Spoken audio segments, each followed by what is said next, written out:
Everybody, it's your main man, Anthony Brogdon. And boy, oh boy, I got a sister on the channel today. Hold on. And she is serious about her situation. She lead one of them organizations that you need to hear about because it's on the forefront of what's going on here in America, specifically in her state, because her state is under the governorship of one of them guys. I ain't even gonna say his name, but he's a different kind of dude, and he's got this mission to try to limit what we hear about in Black history. I'm giving you tips on who he is, and he is running for the highest office in America. And it's crazy of his mission and his attitude. This sister is counteracting that in a very successful manner. I am excited that she has come on my show, Little Old Me. Anthony Brogdon trying to do something extraordinary by find people like this lady and let them do the talking, my friends. I just do what I can to ask some intelligent questions. So hit the subscribe button on the channel. I know you're going to hit the like button because there is no love button, and you're going to love what this lady got to say. She's smiling. She's a warm person. It comes through. And then hit the notifications bell for when the videos come up. And then tell somebody, don't keep this to yourself. You running around here with all this good information. Like, did you see the one I did with the two-time great-granddaughters of a guy who was enslaved? My man got his freedom, 1865, and him and his son started a car manufacturing company. You got to see that video. Did you see the one with the guy that I did, who my man said that I heard that the KKK was doing some incredible things? We was about to protest. So him and some of his boys went down to the rally, sneaking up on him, and got caught and got beat minutes from their life. Watch that video. Did you see the one I did with the lady who said her grandfather, two-time great-grandfather, was a college-educated guy, couldn't get a job? This is like the 30s or 40s or something like that, maybe earlier than that, really. Couldn't get a job. He opened up a fruit stand. My man was inventive. He's doing real well. The white guy came up to him, smacked him, said, "I want your stand." He smacked the guy, right? I'm telling you the story. So then he had to flee that night. He goes many years on the run, so to speak. I mean, life became comfortable. He went back to his father's funeral and he never showed up. They never heard from him again. You can imagine what happened to that brother. I'm not playing with you, my friends. I find these people and I do what I do to let them answer and tell their story. That's what's going to happen today, and I'm going to go fast. First of all, I got to do my housekeeping. If you know, I'm a filmmaker. This is the DVD, but it is streaming on Amazon. It's called Business in the Black. I did not know there were enslaved Black folks who owned businesses. And when I found that out, and I was a decent student, when I found that out, I said, let me make a movie about it. Boom, shakalaka, here it is. And then I wrote a book on this. This has become America's #1 Black business history book. There's nothing like this. There's 28 of them kind of businesses and about another 200 of Black-owned businesses across America that go back from 1800 to 1960. Get you a copy of this book. I'm so confident that you will learn something new, that if you buy my book, and you don't learn nothing new, call me, send me a text, smoke signal, and I will send your money back. No questions asked. All I ask is you give it to somebody who's not as smart as you. And for every 10th book I sell, I donate one to a school. So far, I probably donated about 400-something books. The kids need to hear what's in this book. It's going to blow your mind. And now they need to let this sister do what she's doing. Watch, she's going to tell you the story. And so check me out on all them fronts. Go to my website, businessintheblack.net. Now, you hear me use this term strong a lot. Strong is my favorite word. I wish my middle name was Strong. Strong stands for strength, tenacity, resilience, and a sense of oneness, nobility, and grace. And that is my introduction to the sister on the show. She's one of them strong ladies and good looking too now, my friends. Come on now, introduce yourself. Tell us, let's get it on. Thank you for being here. Thank you. Thank you so much for inviting me. And it gives me great pleasure to bring greetings from the Sunshine State. Often we're known for our beautiful beaches, entertainment, tasty food. But what's not known, I don't want to forget tourism. That's what Florida is known for. Yeah. But what it's not known for is it's still the South. Yes, and it's still Southern behavior that takes place in the state of Florida. And you're going to hear some of that Southern behavior come out as we go through the show. But my name is Rhonda Thomas. I serve as the Executive Director of Faith in Florida. We are an organization that organizes multiracial, multi-faith congregations, leaders, impacted persons around racial, economic, and social justice. Our statewide work covers protecting democracy, immigration, including Black immigrants who has often been left out, and reducing gun violence and mass incarceration. Because we believe that if we can reduce gun violence, then we can reduce mass incarceration. Not alone many of our local issues. We are 67 states in the state of 67 counties in the state of Florida, and I have staff representing 41 counties. I'm the first Black woman to serve as the executive director. I started as a fellow, just cared about a campaign. I did a little labor organizing for SEIU, which is the union. But I came back to do faith-based organizing because I know there's so much power that lies within our churches. Power that we sit on and don't even realize we still got it going on. I agree. So that's. But let me do this.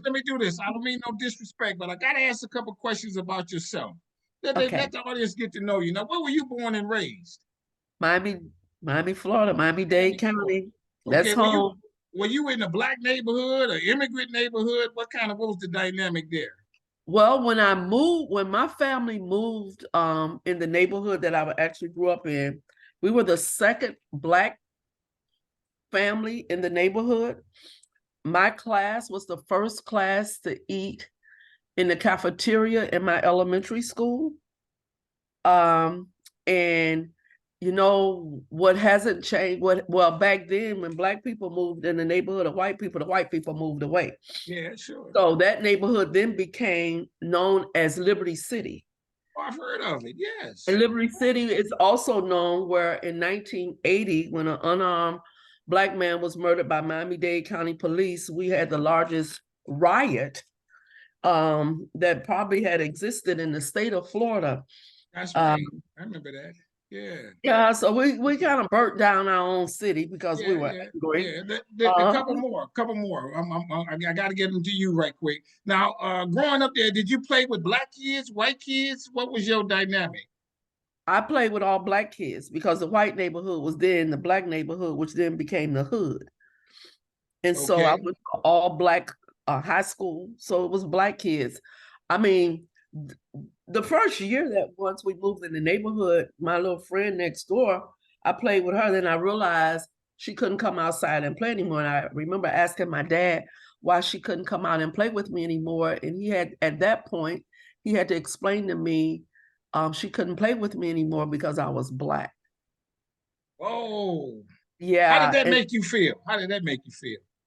Well, first of all, it opened up my eyes as a kid that I was Black, because as a kid, I just saw another little girl. I didn't focus on, she didn't look like me. I just knew that we played in the yard. I got you. Then, that was first grade, a little before first grade. By the time I got in the second grade, my father was working for Eastern Airline, which was a very popular airline. And during that time, this was in 1967, it was 2 picnics. The company had 2 picnics. So the Black picnic, where all the Black staff for Eastern Airlines.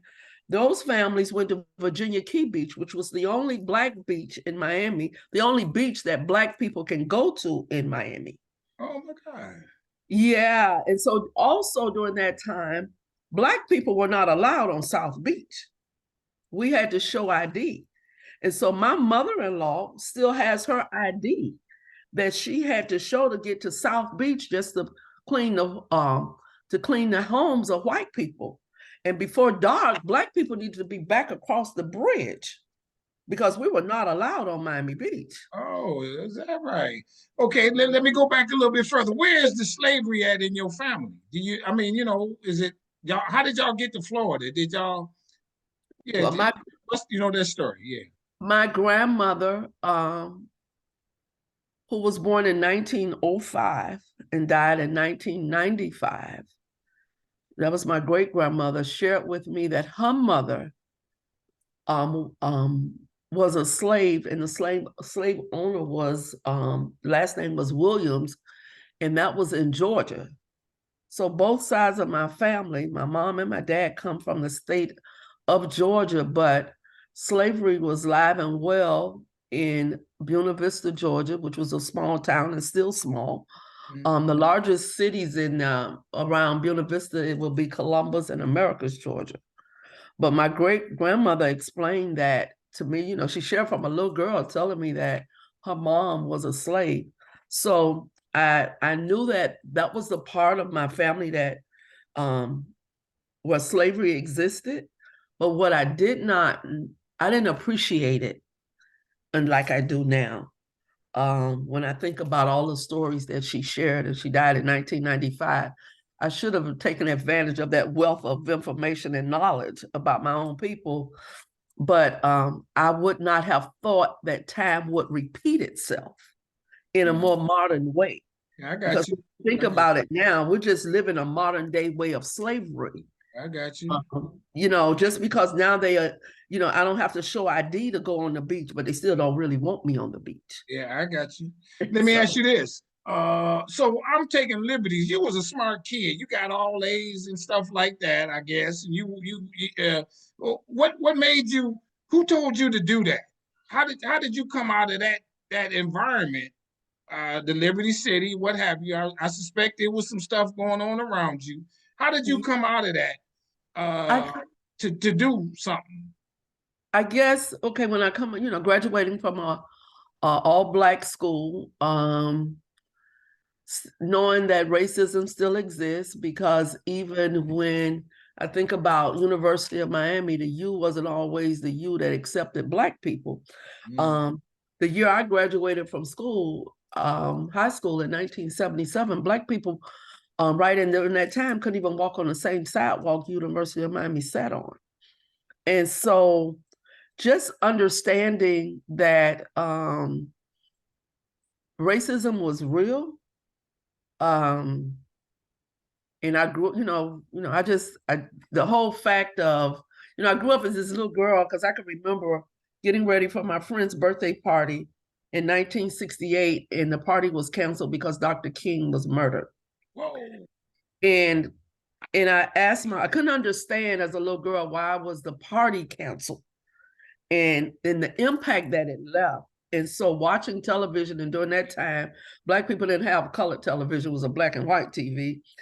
To see that people were so angry, and my mom, I forced her to explain to me why this was going on. And I could remember saying, well, that's not fair. So from 1968 to the present time, I'm still saying, well, that's not fair.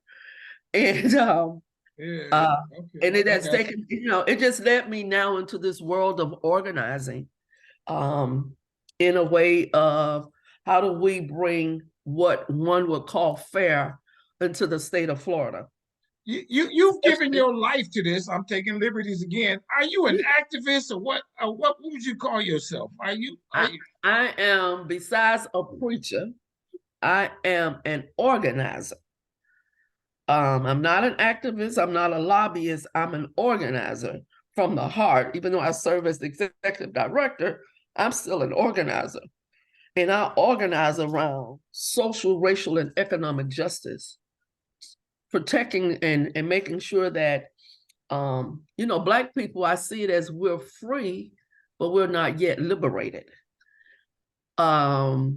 And one will look at that different, but that's the way I see it. And I am talking about the state of Florida. I'm not talking about the country. And so, and then with Florida being so diverse, and systems have been created here in Florida, especially South Florida, to keep Black and brown people very separate. So I'm not trying to flip Florida a particular color that represent a party. But if I could flip it where Black and brown understand that we have more in common than what separates us, then we can change Florida. And if we change Florida, then we can change the country. Okay, how about this one? What's a good day for you? A good day for me is when I don't have to hear the voice of a mother crying because her child was shot. A good day for me is when I don't have to hear another Black man being abused by our criminal justice system. A good day is the thought of my granddaughter. I only have one grandchild that's 3 months old, not being placed in an environment where she has to say, yes, sir, yes, ma'am, because that's the way her great, and it seems like that system is trying to recreate itself. And so that's a good day when I could see where we're living in a beloved community where everyone feels a sense of belonging, because everyone doesn't feel a sense of belonging in the state of Florida. How about this one? Can you win? Can I win? Or can we? I think I could. Can you win your mission, which helps the people at large? I think I can, because I feel like whatever you put in the hands of a Black woman is for sure. If it don't win, it's definitely gonna bring change. I love it. And so I just think that is some things I can win. And okay, I got one more on that note, and I don't mean to be personal. When you talk to God, what do you ask him to do? Do you ask him to change their mind, to change our mind?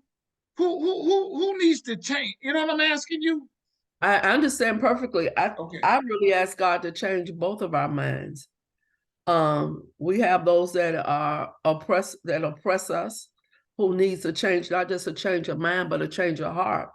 But then I also ask him to change the mind and hearts of Black people, because sometimes we think that because we move on the other side of the track, and there's nothing wrong with being on the other side of the track, but don't forget when what side of the track you once was living on. And can we bring somebody else without tearing them down? Can we help somebody else? And so I just think that it's change that needs to be done on both ends. Okay. I think our children suffer because we have not taught our rich history, the legacy of Black people. I think that, you know, when I'm talking to a small child and they think that Dr. King is a parade, something's wrong with that. Okay. And so I just think that both sets we need to wake up. We need to wake up. I think that we need to be intentional by building a platform for our young generation, for the millennials and the Gen Zs. Okay. There's a disconnect. And I think a lot. This one came to mind. Can you relax? Because what you think about, don't stop in the middle of the night. Don't stop on Sunday. Don't stop on Saturday. How can you relax sometime? Relaxing is really hard now, and it's unfortunate, especially when you've been accustomed to consistently fighting and thinking on how do you make your life better and make your life better for others, and then also understanding that some people don't see what better is or don't want to see it. So my only way of relaxing is when I really, really have to block out my present situation and condition of not just myself, but also what my people endure, and totally focus on what it could be. And can it be done in my lifespan? You know, I told you I had a Dr. Marvin Dunn on the show, and he talked about Florida being the leading state of lynching. Is there, and he explained why. Is there some dynamic that made conditions okay for the governor to be who he is, and for the Florida to be the state that is on the forefront of the fight, to have to fight? You know what I'm asking you? Is there something about people in Florida? I don't know.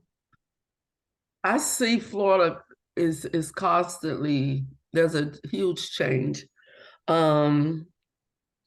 I don't know anything about who made the governor who he is today. I have no idea. I would love to know.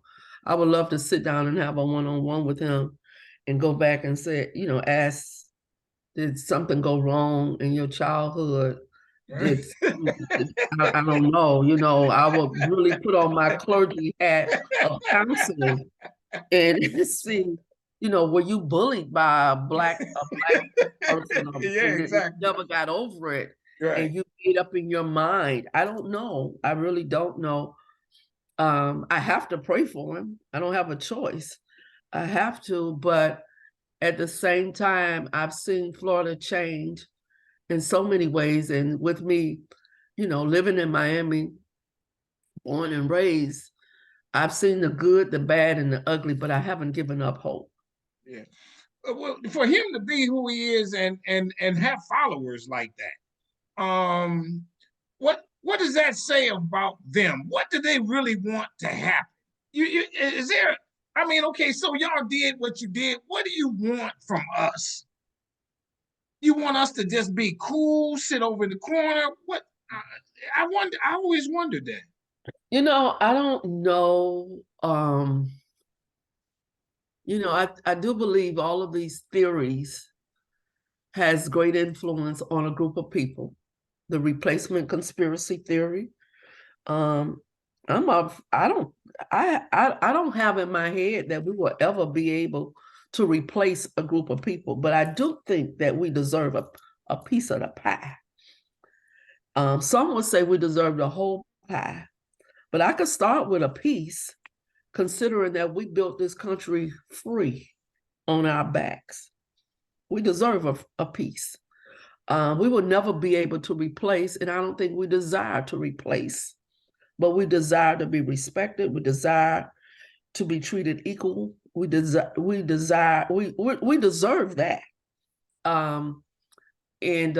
There's a fear, and I think the fear lies with white men, that we're going to replace them. And so that replacement conspiracy theory, I remember, because I organize multiracial, multi-faith, it puts me in a space where I have to talk to all type of faith leaders. And I remember having a meeting with a white pastor in Broward County, and I asked him the question, and this is what goes with organizing. What are you telling your congregation that's predominant white about the replacement conspiracy theory? And he was very upfront and honest with me. He said he didn't know what to say. And I said, well, do you think that we can replace you? And he still didn't know what to say. He says, as a white man, I think we're mostly fearful, as a white man and a white pastor. And I said, fearful of what? Yeah, right. That's what I want to get to. Yeah. He said, I'm fearful, and I think we're fearful that we may reap what we sowed. Oh, there it is. And I believe that's it. And you know me, I got to go further. I need to agitate a little more. Yes. And so I said, I need you to help me to understand what this fear is and what reaping and sowing looks like. So let me just paint a picture. Are you fearful as a white man that one day your wife may end up in a cotton field and get raped by a black man in front of you, like black women was raped in front of their husbands by white men who own the cotton, the field itself? And right. He said yes. Come. It's that kind of fear. And I said, well, the Bible never lied, according to my own faith tradition.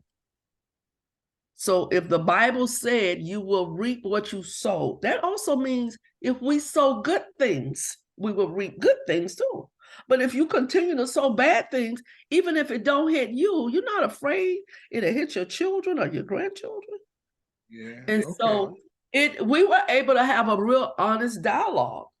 And I think that sitting at the table of brotherly love, trying to figure out what's the real problem, I don't think that's going to happen. You know, I have a youth department with Faith in Florida, and I asked some kids, children, 13, 14, 15, do they think we will ever be able to dismantle racism in this country? And these babies said no.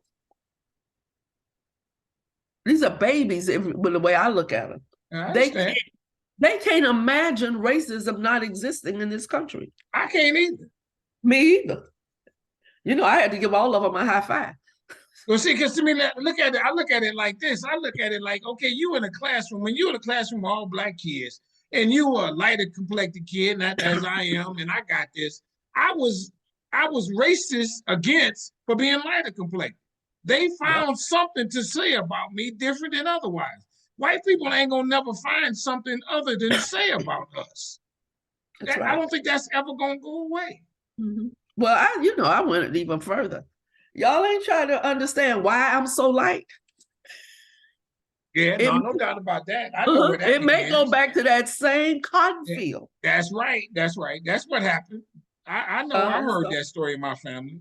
That's what happened. So, yeah. So now, you do what you do on a mass level.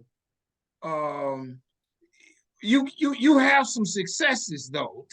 Tell us what those are. Your successes. One of the successes that I've had several, but one success that helped change Florida, and I didn't do it by myself, but I led it. I was the statewide campaign manager of Let My People Vote, where over 1.5 million returning citizens in the state of Florida could not vote because of them having a nonviolent felony conviction. And so I led that campaign because out of the 1.5 million returning citizens in the state of Florida, the majority of them were white, but Black and brown returning citizens were more impacted. And that was a success. We won that campaign in 2018 through a ballot initiative. And that was a huge success to know that they have the opportunity to vote, because it's very easy to get a felony in the state of Florida. Actually, let a group of helium balloons go in the air, that's a felony conviction. Felony. Do not throw any kind of rocks at a duck. Something minor is a felony in the state of Florida, because we know that it's a money maker for the state. That's why our third graders was tested through this FCAT, because they would look at children's test scores and strategize how many prisons they were going to build based on. I've heard that before. Yeah. And so all of that existed in the state of Florida. So to win the campaign for 1.5 million returning citizens to be able to have the opportunity to get their voting rights restored, it was a win, it was a victory, it was a celebration, but it was short, because then they come back and want to put fines and fees that, oh no, they got to pay all of their fines and fees. Well, you have, I remember going to, yeah, I went to where you're trying to get your voting rights restored, and God, I can't think of the name but anyway, there was a gentleman there, a Black man, had committed a crime at the age of 18, nonviolent. At 23, he didn't even have to serve time, because everybody that get a felony don't mean you really serve time in prison. But from the age of 23 to 20, and he's 68, he had not been restored his voting rights. And he came back to be pardoned to see if he could get his voting rights restored. And at that time, Rick Scott was the governor, And they denied him because he had 5 traffic tickets from the age of 23 years old to 68. I know some people get 5 traffic tickets in a month. I agree. But he could not get his voting rights restored. All of those years, and he was denied because of 5 traffic tickets in that long, that 23, and now he's 68. Yeah, I got you. That's got it? To not be able to vote. And so that was just another tactic of how do we oppress and suppress the votes of Black people and brown people. Yeah, I got you. And so it's always, it's a fight, it's a win, it's a fight, it's a win. Unfortunately, the celebration of the wins are not as long as I would like it to be before I'm out fighting again. So, with that in mind, there have been some successes. I got to give people some good stuff here. It ain't gonna be all gloom and doom on Strong Inspirations. I ain't gonna lie to you. Yeah, and that was a good one. Yeah, I got a couple of them. You've had somebody come up to you and hug you for what you're doing, that you affected them personally.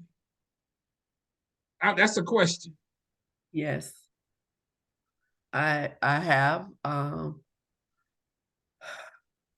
It was there's an area in Miami-Dade County that we call Overtown that was once known as Colored Town. And it was the only area where entertainers can come and perform in Miami. James Brown, Aretha Franklin.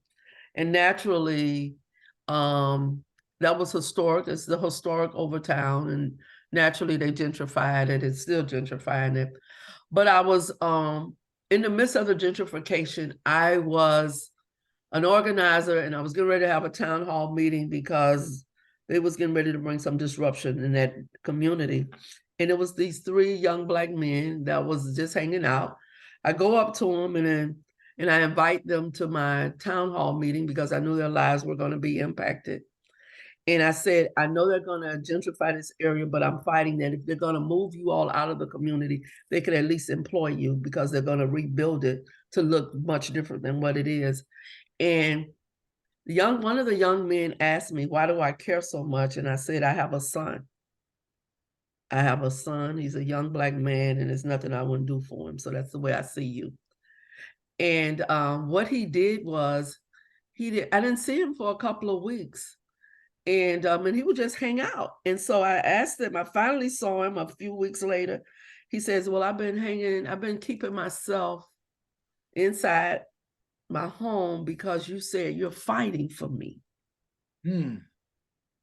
He said, you told me you cared. No one has ever told me they cared about me. And he got a job, and I saw him maybe 2 years after that, and he embraced me and said, thank you for just speaking life over me because you said you cared. And I thought, have we gotten to the point where we literally don't care anymore about people? And I just couldn't believe, and he calls me from time to time just to check on me because I said I cared. And I did care then, and I still care. And he's doing really good. He's doing really, really good. Oh, you about to make me cry. Hold on. Are you an angel? No, I was. Yes, you are. Yes, you are. You can't tell me otherwise. Nope. Hold on. I got this. You can't stop me from saying what I'm saying. You can't stop me from saying this. You got to be an angel, because you can do something else with your life. I'm sure a pretty smart person make more money, whatever. But you chose this, or did something choose you? Did God come into you one day while you were sitting at the edge of the bed or something? If I may ask.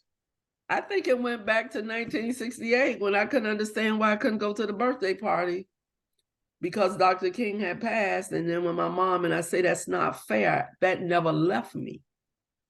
That just never, it won't leave.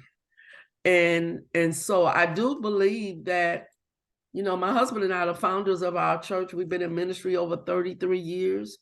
I just think that God called me to go beyond the pulpit. I love it.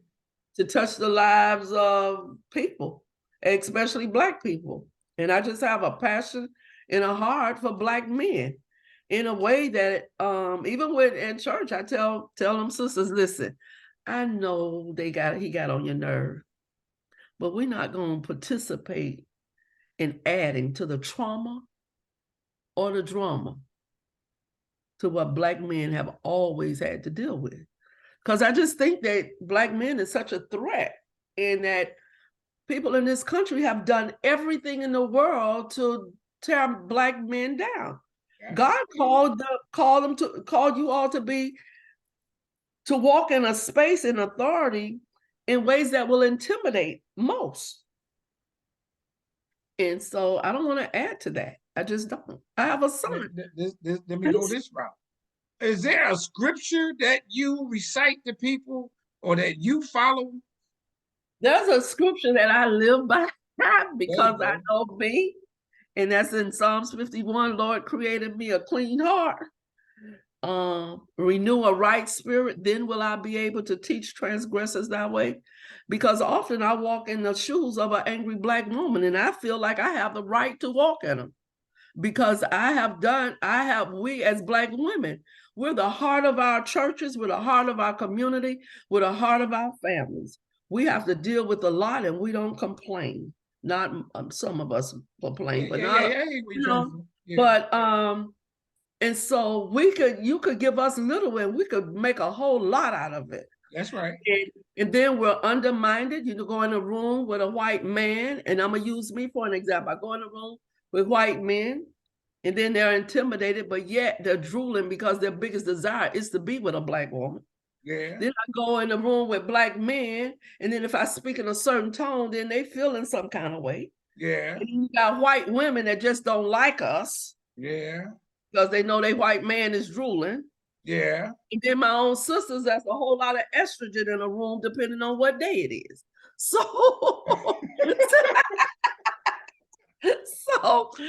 you on an island. So, I just think that we as Black people, we are the most gifted people that exist, that have not gotten the recognition that we really deserve. We've created things and other people take the credit. And it's a new season. It's a new season for Black women. We're walking in leadership in ways that... That's right. Sure. That's right. It's our season. And then it's just... Okay, I got a couple more. How about this? Do Black people embrace you? What y'all doing at Faith in Florida? Are the churches saying, come here, do what you do, come here, sign me up? Are y'all getting to that level yet? Yes, I think it has been, a light has come on. A light has come on in ways that it was bigger than my vision. My goal was 500 churches in the state of Florida to take the mantle to say, we will teach Black history. We will not have this watered down version. We'll teach it raw. We will teach it real. History still sits in our pews. You should have left it alone. You should have let our educators alone. You should have left the public school system alone, our universities. They were doing a job that they were trained to do.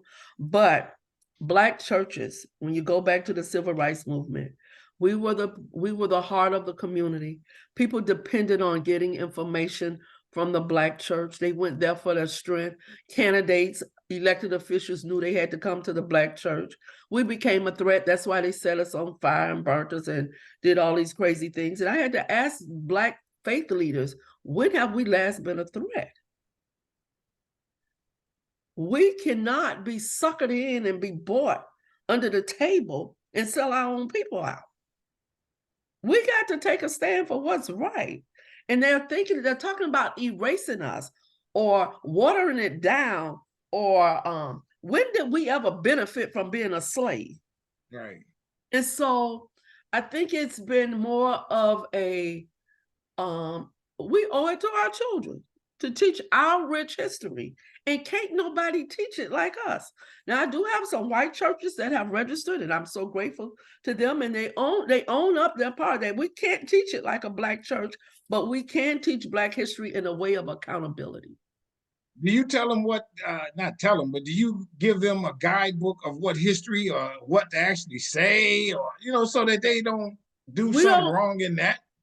What we don't do is we don't create a curriculum. That's but what we did was we created a toolkit that they could register and go on our website and get readings and videos and teachings of all ages to fulfill the teaching of children to adults. It also has given a space for the history that sits on our pews to be able to tell their story and what they've gone through. That's teaching. And then Black people, we can teach it, especially the church, we can teach it through the Word of God. We can teach it through dance, through art, because that's the way God created us. And to give them that freedom and that liberation to teach Black history in ways that fits their own church curriculum. And so we didn't give a curriculum because, most Black preachers, especially men, don't like to be told what to do anyway. So we wouldn't go that far, but we could give them a I know. Yeah, sure. Yeah, sure. So, but to be able to give a toolkit to allow them to make it work for them has been a success. So we have over 22 states that have joined our program in teaching Black history. And like I said, my goal was 500 churches in the state of Florida. But since all eyes are always on Florida, thank God for Tupac, who said that, all eyes on me. Well, all eyes have been on Florida for a while. Yeah. In a way of, if it works in Florida, then it's a possibility our state can get caught up in this crazy stuff, and they don't want that. So they've taken it upon themselves. Let's get ahead of it in teaching Black history in our own authentic way. Beautiful way. How about this one? You're not the founder of Faith in Florida. Was this always your mission, the organization, or you took it to the next level? Me and you. Faith in Florida falls up under a national umbrella of Faith in Action. Oh, we have federations. We have Faith in New York, Faith in California, Faith in Buffalo. It's federations, but I became the executive director October 2019, and God has just allowed me, because he answered a prayer. I prayed the Jabez prayer when I was offered the position. God broadened my territory and blessed me indeed. And in that prayer, it was a lot of pain. So a lot of pain come with the work, and a lot of disappointment when you're constantly fighting systems that have been created to oppress God's people. And I saw in Revelation that God said, I will deal with everyone that has oppressed my people and created systems. So I'm relieved in one way that God gonna take care of it. But secondly, he has given me a job and assignment to do while I'm here, and to do it with integrity and with honesty, the best that I know. I gotta ask this one, and I mean no disrespect. How about this? Are you afraid? Of what? I don't know. Because see, what happens is when people get really effective, somebody points them out. You know what I'm saying? I ain't trying to say nothing to you. I just wonder. I'm afraid of the dentist. I'm afraid of needles. There you go, sister. That's what I'm afraid of. There you go, sister. That's my fear. There you go. Yeah, that's my fear. Okay, I got one more. We almost getting to the clock, I think. My man the black guy almost beat DeSantis. Didn't he come close? Wasn't there a runoff? How did he get close to almost beating DeSantis? Gillum, he did. DeSantis won less than 30,000 votes. Right. Yeah, he almost, and we were so close. And right. And the sad part is that he was the mayor of Tallahassee.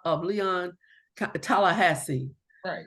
Tallahassee is the capital, but it's a very small city. If it wasn't for Florida A&M University and Right. Florida State, who would go to Tallahassee? I got Right. you. So to come out of a HBCU and to give hope to the Black man, and what helped him is that he was on the ballot the same time of Amendment 4 with returning citizens getting their voting rights. So it was just going so well. And who's to say whether maybe he really did win? I don't know. Yeah, I got you. I got you.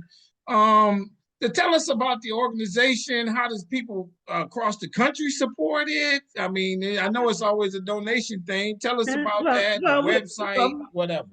Our website is www.Faith in Florida, and you can see, if you go on our website, you see all of the work that we're doing across the state of Florida, some of our wins, our numbers. We run the largest souls to the polls in the state, and if you ask some in the country, because we've been able to run souls to the polls in Georgia when Warnock was running and won. And so we're known for operating through our faith base. We're not doing anything. We don't endorse candidates, but our goal is to build a beloved community where everyone feels a sense of belonging. We know there are little fights that continues. And our work is not the easiest, but we are a nonprofit that works all we can do to bring people together. This last one, you listen to God and God tells you these things. He gives you something in the middle of the night. How do you come up with that? I have to talk to him. I have to talk to him a lot, because sometimes when I turn on the television and CNN and MSNBC and some of these other channels and I see what's going on, who else am I going to talk to? Who else would understand? God, you got more power than I got. And you can do things that I can't do. I mean, I want him to equip me to be a better person, to touch lives of people, giving hope. I'm far from being perfect, because I told you I'm an angry Black woman. And that's what God does. And I just talk to him. I have to lead and guide me, because I can't do this by myself. And so I have a great team. I mean, my staff, they the bomb. Yeah. I can dig that. Let me ask you, I'm gonna say this, you're an icon. You're an angel. You can't make me unbelieve that. And as we come to a close, can you close us out in some prayer of what you want to happen? Okay, I'm going to close out in two ways. Okay, Yep. I'm going to make my favorite song that motivates me is "A Change Gonna Come" by the late Sam Cooke. Right. My favorite quote says, "I'm not saying I'm going to rule the world or change the world, but I guarantee I will spark the brain that would change the world." And that's by the late Tupac Shakur. And then my God says I can do all things. And so I'm just praying. I'll do a short prayer. God, continue to touch this country, continue to touch the people who have been oppressed, suppressed, discriminated against.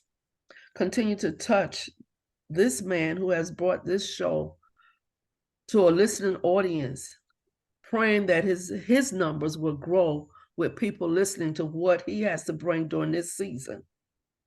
And Lord, continue to touch me as a woman of God, a woman of faith, to do what you call me to do during this season. Keep our children safe and order our steps according to your word. This I pray. In my precious son, Jesus' name, amen. Amen.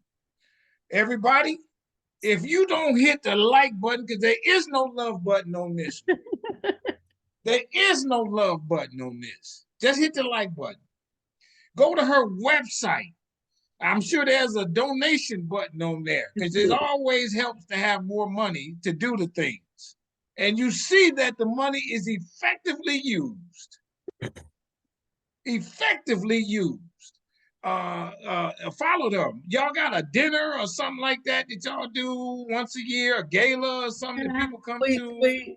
We're it's the end of the year. We're not doing it in 2023, but 2024 we are.